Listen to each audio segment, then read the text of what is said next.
জুলাই গণহত্যা ও মানবতাবিরোধী অপরাধ মামলায় আন্তর্জাতিক অপরাধ ট্রাইব্যুনালে সাক্ষ্য গ্রহণ চলছে। সেখানে আছেন স্পেশাল করেসপন্ডেন্ট হাসান জাবেদ, সরাসরি যুক্ত হচ্ছেন তিনি।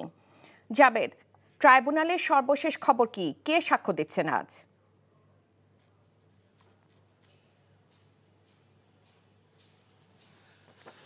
রাইকা, আন্তর্জাতিক অপরাধ ট্রাইব্যুনাল 1-এ শেখ হাসিনার মামলায় আজকে 54তম সাক্ষী এবং এই মামলার যে তদন্ত কর্মকর্তা আলমগীর হোসেন তিনি সাক্ষ্য দিচ্ছেন এবং সাক্ষ্যের শুরুতে তিনি 17টি ভিডিও ক্লিপ সেখানে প্রদর্শন করে দেখাচ্ছেন। তো সেখানে যেটা হয়েছে যে কিভাবে জুলাই আগস্ট আন্দোলনে পুলিশ এবং আইন শৃঙ্খলা রক্ষাকারী বাহিনী আন্দোলনকারীদের উপর গুলি বর্ষণ করেছিল, কিভাবে হত্যাযজ্ঞ সংঘটিত হয়েছিল সেই সব চিত্র তিনি দেখিয়েছেন 17টি ক্লিপের মাধ্যমে। আগামীকাল আরও 7টি ক্লিপ দেখাবেন। এখন বিরতি চলছে, 2টা 45 মিনিটে আবার ট্রাইব্যুনাল বসবে, তখন তিনি তদন্ত কর্মকর্তা তার মৌখিক জবানবন্দি দিবেন এবং সেখানে তিনি যেটা বলেছেন যে জুলাই হত্যাকাণ্ডে চানখারপুলে হত্যা, সাভারের আশুলিয়া হত্যা, যাত্রাবাড়িতে হত্যা কিভাবে সংঘটিত হয়েছিল এবং একটি 13 মিনিটের ভিডিও ক্লিপ 14 মিনিটের, যেটা 400 ভিডিও কম্পাইল করে একটা ভিডিও করা হয়েছে 14 মিনিটের। সেখানে 5ই আগস্ট যাত্রাবাড়িতে যে নৃশংস হত্যাযজ্ঞ হয়েছিল সেখানে 19 জন হতাহত হয়েছিল সেই চিত্র দেখিয়েছেন এবং সেখানে যে আবার সর্বশেষ আবার পুলিশের থানায়ও যে আবার আগুন ধরা হয়েছিল, সেখানে কয়েকজন পুলিশ সদস্য নিহত হয়েছে, সেটাও কিন্তু সেই ভিডিও চিত্রে দেখানো হয়েছে।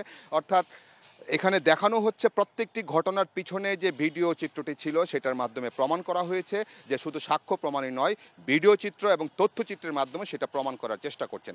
আর এই মামলায় অন্য একটি মামলায় আজকে ট্রাইব্যুনালে এসেছিলেন জেডাই খান পান্না, হাসানুল হক কিনুর আইনজীবী। তিনি এসে যে অভিযোগ করে গেছেন, তিনি বলছেন যে সার্বিক দেশের প্রেক্ষাপটের কথা বলেছেন যে আইন আদালত সব কিছুই আসলে সঠিকভাবে চলছেন না, ওনার ভাষায় তিনি বলছেন। তবে ট্রাইব্যুনালের প্রসিকিউটররা বলছেন যে ট্রাইব্যুনালের বিচার কাজ সব নিয়মকানুন মেনে চলছে এবং আগামীকাল এই শেখ হাসিনার বিরুদ্ধে তদন্ত কর্মকর্তা সাক্ষ্য গ্রহণের মধ্য দিয়ে এবং জেরার মধ্য দিয়ে সাক্ষ্য গ্রহণ প্রক্রিয়া শেষ হবে। তারপর যুক্তিতর্কের মাধ্যমে এই মামলার বিচারিক প্রক্রিয়া শেষে রায়ের জন্য দিন ধার্য হবে। রায়কা, বান্ডেল থাকলে প্রতি সেনমানিতে টাকা বাঁচবে।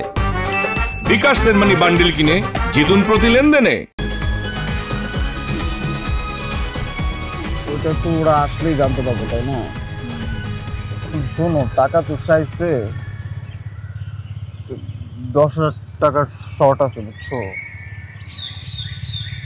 ধন্যবাদ। কত টাকা শর্ট পড়ছে সেটা বল।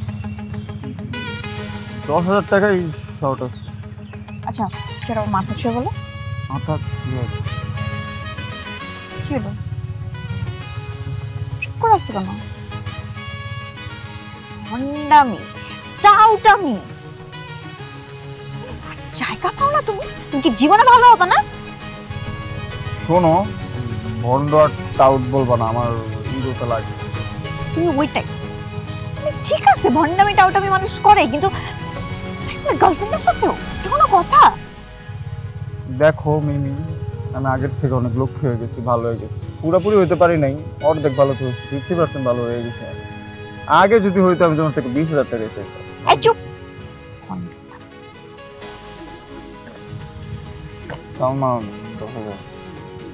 ঠিকভাবে বলো, কত টাকা শর্ট পড়ছে? 5,000 টাকা লাগবে।